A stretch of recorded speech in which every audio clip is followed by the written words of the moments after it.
Hello mga kabitsin. So for today's video nga pala ay share ko sa inyo kung paano tayo mag-store ng ating mga manok. Ito po ay bagong katay lang, fresh na fresh from planta. So ito ay nakuha natin ng 148 per kilo.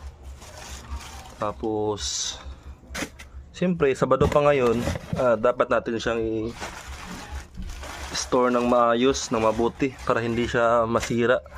Pero ang tinatagal po ng ng manok talaga na bagong katay ay 3 days. So ito mga kabitsin ay dapat natin siyang lagyan ng ice, maraming ice, para po hindi siya masira. Wala tayong freezer, hindi tayo kumuha ng freezer kasi po mas advisable sa atin